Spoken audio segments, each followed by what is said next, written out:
Monday, welcome back to another episode, hopefully a full episode, rather than I'm here but you can't see it.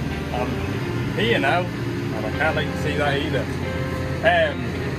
I am away up in Scotland servicing this DX350. So if you watched the previous video where I was getting a 340 back up and running, this is the new model of that basically. So the 340 is out and the 350 is in. Just a 500-hour service today. Obviously it's bank holiday. There's a load of equipment parked up. So I would imagine on a normal day this machine cannot be tied up for too long. So I've got it all to myself. Lovely. Just started it to warm it up.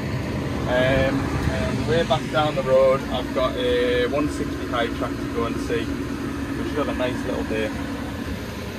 Now I bet on Friday when this machine was parked up, the ground would have been lovely to work on. So he's parked it next to the roadside, look, and this has all been flattened out nicely, and anyway, it's all turned to mush. It's that sticky mush that sticks to your feet, and your feet end up weighing twice what they normally do. So what I'm going to do is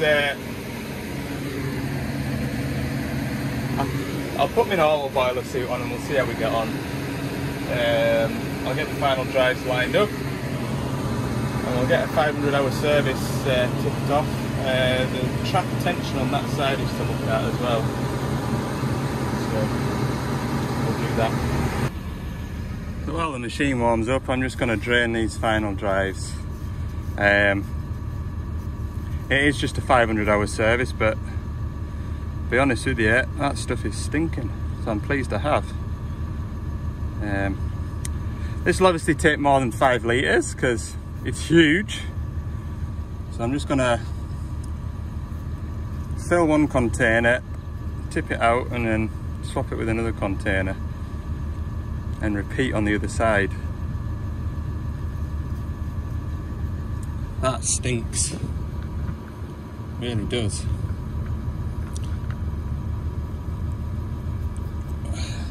Hopefully you lot will enjoy me working on a bigger machine for a change. Oh look, there's a little 14 tonner down there. Is that 14 or a 20? 14. It's only got one side door.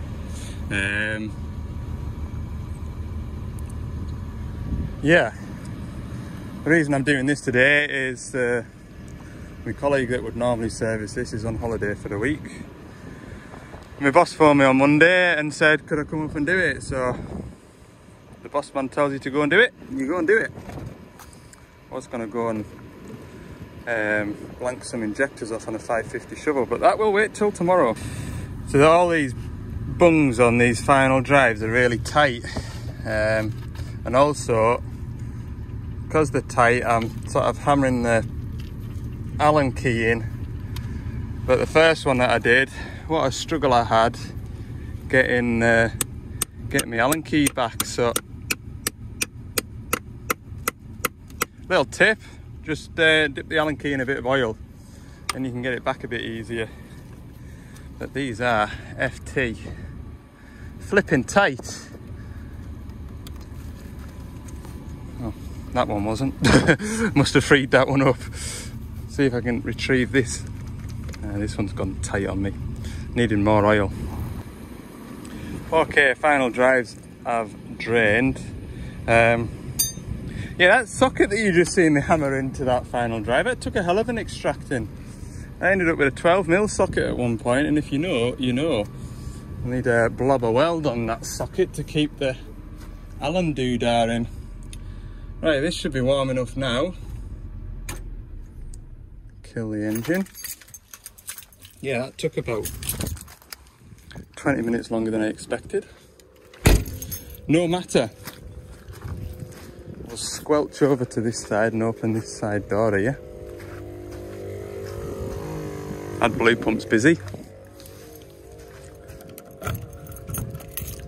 And in here we should see our filters. Marvellous, marvellous. Pilot filter, its bottom's a bit chewed up. Water and fuel filter, let's have a look at this. Not too bad, I don't think. We'll know better in a minute or two. Arms stretched out. So we're going to need to top up the hydraulic oil level, unless we've got a leak somewhere. We shall investigate. Right, get that drum there and we'll get some oil, engine oil drained out of it.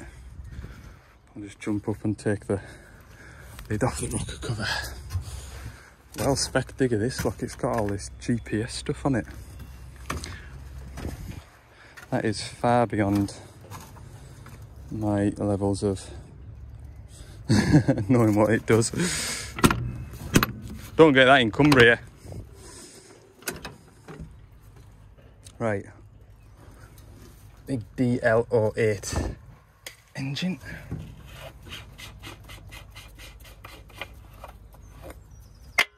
Take that off. This is the same engine that was in that DX300. Same engine, just a different map to give it a bit more horsepower. Right, we're ready to drain some engine oil out. Have a quick look about it. This has done the same hours as that 300. Nothing's jumping out at me as being, oh, look out for that. About down here, everything looks pretty dry, given that it has been raining all morning. Yeah, these lot, Slamisa, sorry if I've said it wrong. These have got some big heavy plant, these lot. I'm sure once upon a time, a long time ago, I visited one of their DX530 53 tonner. Absolute weapon. Right, 19 now, I'm gonna get this engine oil drained out.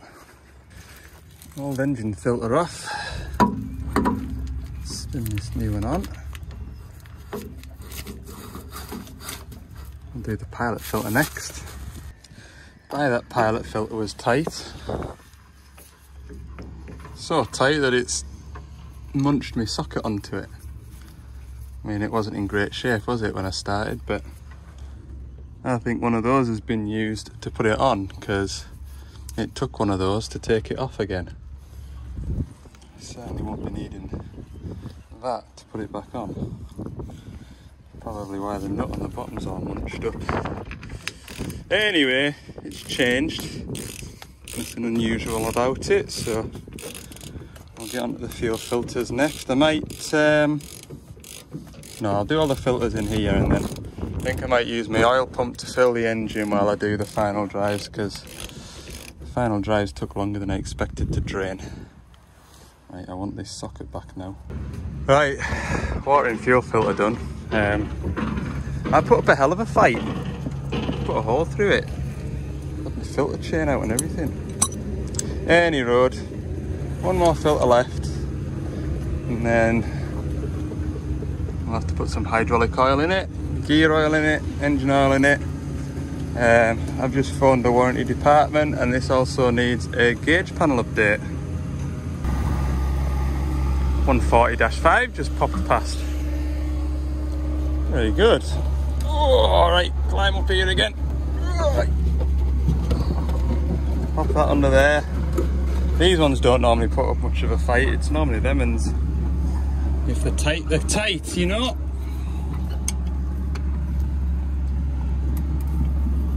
Let's see. That's all right, that one. Run that off, let it drain into that tub before I pull it out.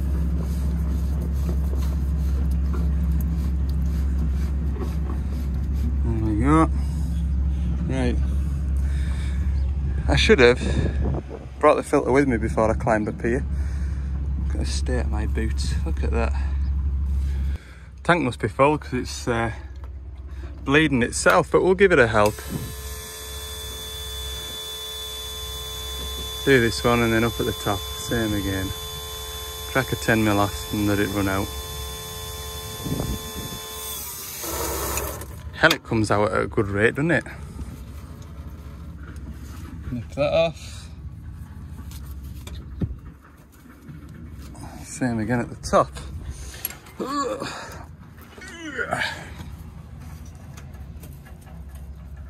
I was pulling them engine oil drums out the van, knocked my kneecap, and it felt like my kneecap went right round to the side of here and popped back again, and my knee just feels a little bit tender now, which is ideal for climbing up and down on these tracks. I'm gonna put a rag in front of this and turn you off because I don't want to shower this pump bay with fuel. Right, there we go. Nearly 40 litres in there, and that is on the mark. I was going to use my pump, wasn't I? But I got to the back door and decided I'll just grab a funnel. Those DL08 engines, they're fairly quick at filling. You can fairly hoss the oil into them, so I couldn't be bothered to get all my piping out. Just laziness, pure laziness. But that does mean that I've got to stand and pump oil into them while nothing else is getting done. But it's not raining. I thought I'd be finished here by about 12:30. It's about 12 o'clock now, so we're not far off. I'll leave that open. Just once I've started it, I'll check the level. I'm gonna fetch a 17 up now and whiz that off. Fill it up with hydraulic oil a bit. What's the slew gearbox saying? You didn't see this, okay? Didn't wipe it on the boiler suit, I wiped it on a rag.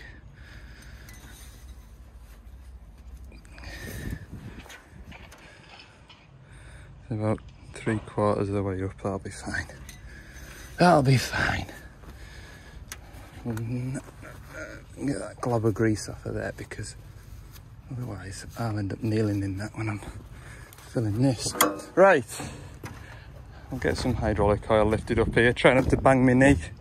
For any concerned viewers, my knee feels much better than it did. Right, getting there. Right, we've got hydraulic oil topped up. It is just ever slightly over the red mark. Does that matter? No. No, it doesn't. Doesn't matter, because once that machine's running, that'll drop down to its normal running level. And also, there'd be about 5 litres left in the drum when it was on the red mark, so that's 5 litres on a 250 litre capacity. A drop in the ocean, I should think. If anything, the hydraulic oil will run a little bit cooler, which won't do it any harm, will it? Okay, fuel's primed, engine oil's in it. Knew there was something else. Final drives. Look at the back of my van. Who's been standing on there? Who's been standing on the step? And look, this is all clean as well. And it's empty. I'll have to get this filled up. There'll be best part of, oh, I don't know. There'll be 5 plus, yeah, I reckon there'll be best part of 18 litres to go between these two final drives, and that takes about 15-ish. Because if I fill it right to the neck, I can do a 225, which is 5 litres in the front, 5 litres in each hub, and then 5 litres in the final drive, and the slew gearbox without topping it up. I know for a fact, you can tell by the way I can hold that up, that this will probably not even do one final drive, hence why I've got a brand new drum sat there. Watch that out in a minute. Okay, so I filled it, and there's maybe not as much in those drives as I thought, so I'm gonna guess, mind you, I'm just guessing how much is in there as well, to be fair, but I haven't just quite used it all, so let's see how much oil is in those final drives. Travel reduction gear, 2 lots of 7 litres. That wasn't far off. Right, everything is done. I need to check this. I'm pretty sure I was told to check track tension, because they're not sure if one side's coming slack on its own. Now looking at it, you look at there, Not much sag in that track at all, to be fair. I haven't lifted it up, so I don't know if it's even over tight, but compare that side to this side, you can see there's a little bit more of a bow in it. To be fair, that doesn't look too bad either, but you never know, he might have just greased it up on Friday night before he went away. So I have dug this out. There was a bit of grease come out, as you can see, but I haven't dug it out yet. All right, we've just got it fired up. Check for any leaks. We're all right in there. Shut this door. Can't do it one-handed. Parked the van in just the right position, look. Right, let's go and dig this undercarriage out. It does seem a little loose. This side, look. About 4 fingers and it's about 6. I'm going to dig this out and just have a good look in there. But I don't know whether the grease nipple's just leaking. We'll see. We'll see. I can't see any grease escaping from here. But what I will do is pump the track up ever so slightly just to bring them a bit close to the chain. So we'll just monitor it. But there's no sign of any grease around that seal. All you're doing when you pump the track up is filling a big cylinder full of grease. There's nowhere else for it to go. It goes into the centre of that shaft and down to the very end of it where it fills up a cylinder, and as you pump that out, pump the grease into it, it moves this chrome rod out of it basically. So unless that cylinder is split in there, which I have never ever seen before because the walls of it are about that, then don't know what to do. Well, but like I say, might be a miscommunication. Maybe it won't take grease, so I'll go put my grease gun on it and see if the track will pump up. Right, I've adjusted the tension. We've got about 3 fingers there, but by the time I track it round, we've still got a bit of loose in here.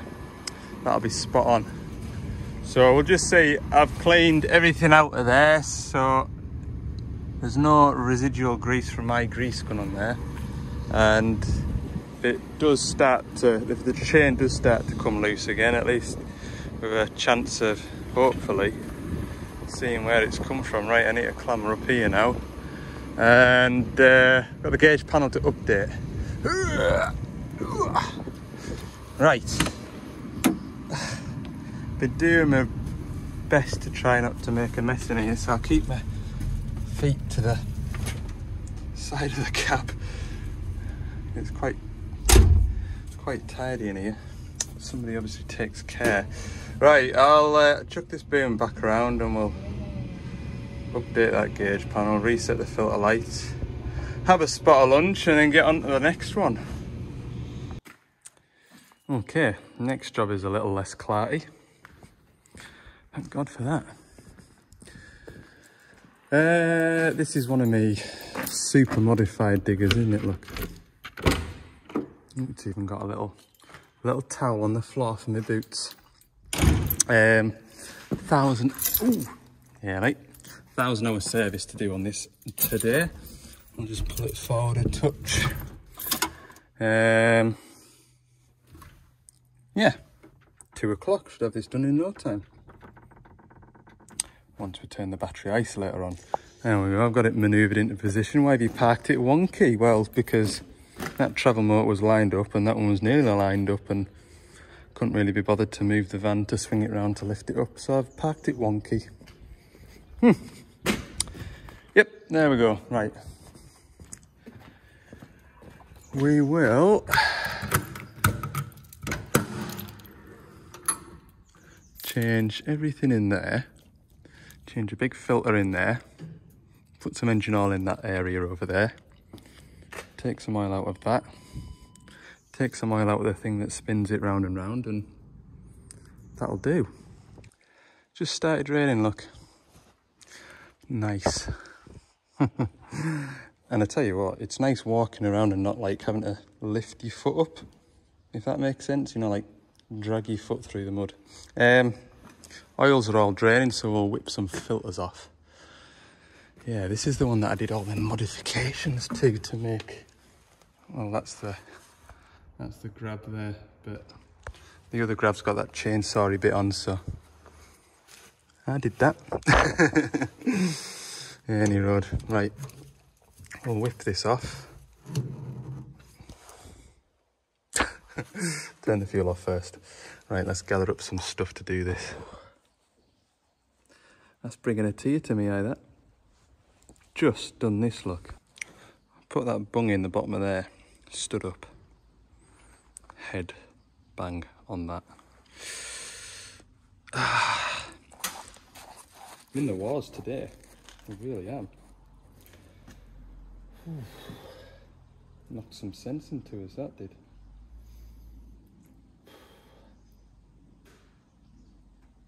That really hurt.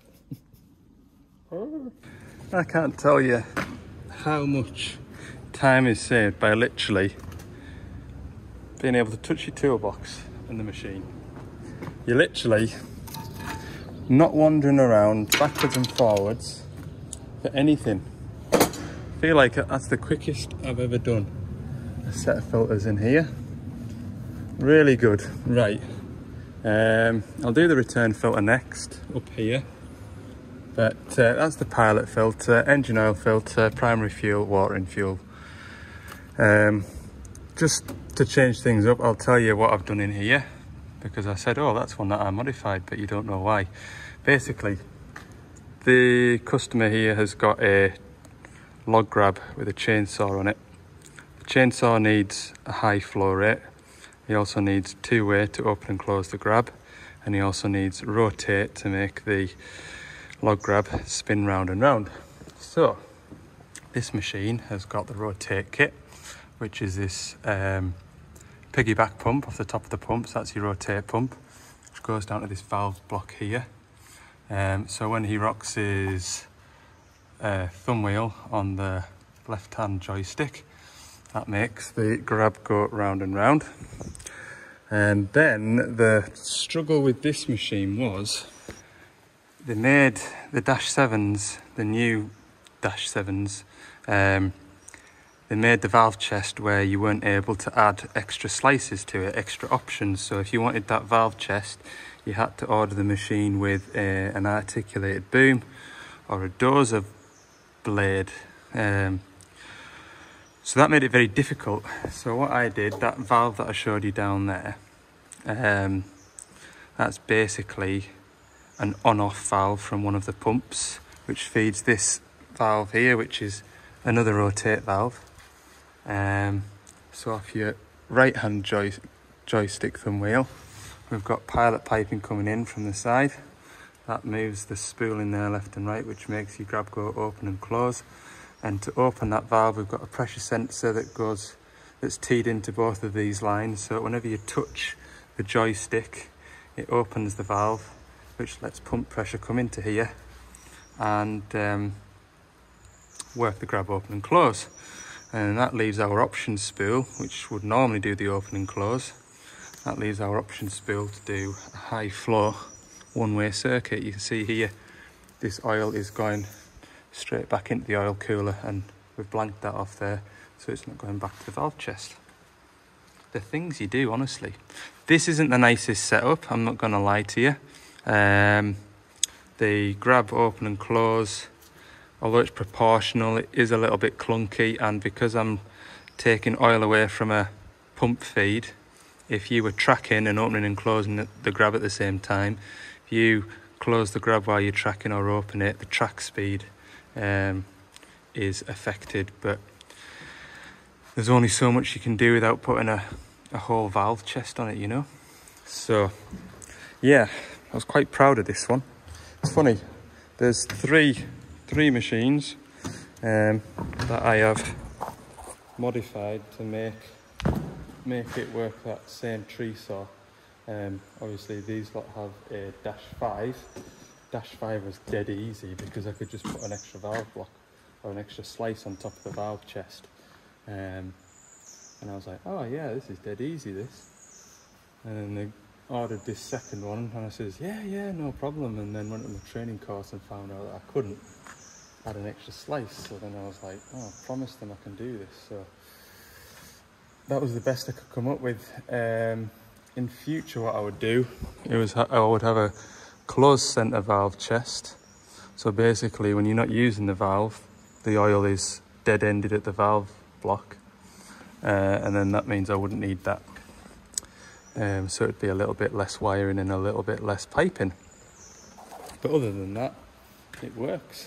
Yeah, and then that 140 with the blade that has all the extra pipe work on, that's another matter entirely. And that is a mod on top of a mod on top of a mod. If you watch the videos for long enough, you'll know exactly which machine I mean. Right. We'll go upstairs and do that return filter. Grab a 17mm socket in my little whiz gun. That engine oil's finished draining, so I'll stop that. Right, return filter's done. So that's all that, pretty sure, yeah, that's all the oil filters changed. I've just got a couple of cab filters to do. See that little thing there? That is impressive. I'm not sponsored by Milwaukee, although if they want to just, you know, send a couple of bits and pieces over for me to try, I won't say no. But that thing is just so light that torque of it is just incredible. Like, it's just effortless. Anything it touches, it's effortless. And if anything, I'm going to put it on number 2 for running these bolts down, because I do feel like these will just snap. I know I've snapped bolts into here when I've used my 1/2" gun back in the days before I had the 3/8 one. That is a little weapon.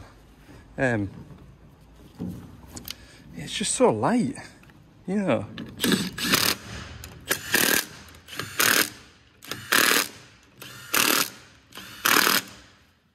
I don't know what I would do without that. In fact, I do know. I'd use my 1/2" gun and then there'd be bolts snapped everywhere and I'd have a sore arm. Yeah, that is a definite. If you're on the fence about investing in those sorts of things, I mean, I haven't had a go with anything else proper, really. You've got Snap-on, DeWalt, Makita. I'd say that'd be as good as out else, like. I know some of my mates have the DeWalt gear and they like that stuff, but it's one of them, innit? Once you've got one and a battery, you're kind of committed then, aren't you? And folk have said about the batteries being a bit weak as well, like not lasting. I haven't had a single battery yet go bad on me, and I don't know whether that's because I'm lazy and I let everything run down till it's completely flat and then I recharge it. I don't know whether it makes a difference to the battery life if you charge it up when it's not fully empty, if that makes sense. But yeah, I haven't had a single issue other than that charger that packed in, if you remember, 18 months ago or so. But I had a spare one anyway, so no, I'm done. Anyway, I've got my sample. That is hydraulic oil, not a urine sample. Engine oil to go in it. We'll do that next. Don't know if you can see, but the hydraulic oil level's okay on this. But it was just, I've just emptied this tray out. Obviously, my return filter was sat in there, and there'd be sort of best part of 4 litres sat in that. And I was just thinking about that 350 that I was at this morning, servicing it, and I had to put a load of oil in it to bring it up to the level. That machine has 2 return filters, so every time that machine does 1,000 hours, you're going to pull both those return filters out. And unless someone's done it different to me, then you're basically going to pull about 9 litres of hydraulic oil out of it. So if that's done 3,500 hours, that'll have had 4 return filters, which times that by 9 is the 40 litres that I put back into the machine. So that's why when I was looking over it as I was working on it, I couldn't find any hydraulic oil leaks, because just over time the oil will just go down. But anyway, no harm done. It's been topped up now and it's needed it, and no more can be said about it really. First batch of Devellon branded oil was delivered last week, and it was a pallet load of oil like that, but it was all in the grey drums. So all the drums that were delivered were Doosan branded, apart from this one Devellon one. So it was like a gold drum in the centre of a load of silver drums, and I said to the storesman, oh, is this a golden ticket? What do we win? Get some free Devellon merch. But no, it's just the first of a new batch of oil. Looks cool though in the gold, doesn't it? Oh, as good as a drum of oil can look, I suppose, if you're that sad. I need my flexi. I had this floor immaculate look to wait till that all dries up before I brush it out. Flexi filler, just got oil running all over it. Grab that and that. Tell you what's sad as well. Oh. I really like these drums. They're really, really good pourers, and I'll show you why. When you're pouring, normally with the old shape drums, you have to pour them on the side like that so that they wouldn't like glug out all over the place, and even for the first 2 or 3 litres it would glug everywhere. But with these you can just pour them straight away like that, because where the handle is, it's kind of like, it allows the drum to breathe, so you just pour it straight in. They are amazing pourers. Right, that's engine oil in. Just dip it now it's had a chance to settle. Bang on the mark, maybe just a fraction over, but by the time it goes through the engine oil filter, tell you what, that's difficult to do. By the time it goes through the engine oil filter, that'll be no problem. Nice big thing, there it is. Right, gear oil now. Right, here's a half-used drum of engine oil. I didn't bother using this drum because I knew it wouldn't fill the engine, so I took a new drum up, but look how easy this pours. It's the funnel that's restricting the amount I can pour at once. So you're getting rid of waste oil into the waste oil drum. Done in seconds, no splashing or anything. What a good job. Sounds really sad talking about the shape of a drum, doesn't it? But when you're using them every day, it just makes a huge difference. Check out that for a stance. All for the content.